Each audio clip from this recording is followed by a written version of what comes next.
How to play CS2 in 4:3 stretched ratio or black bars. In this video, I will show you how can you easily play CS2 in 4:3 stretched background or black bars.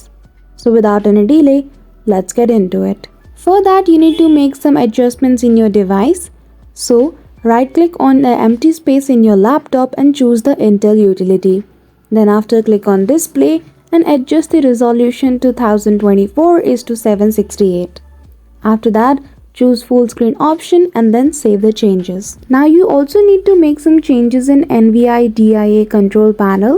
Simply go to adjust desktop color setting and you can manage the brightness, contrast and gamma according to your choice. Now if the previous method did not work in your device, you don't need to take tension about it, because the user usually does not want to play in 4:3 ratio but wants to play in full screen. So you can change the ratio of your full screen to 16:9, as in this aspect ratio the image is improved and it will look more modern and pleasing. So that's it. That is how easily you can play CS2 in 4:3 stretched or black bars. So I hope you found this video helpful. If you did, don't forget to give it a thumbs up and subscribe to our channel for such tutorials. Thank you for watching till the end.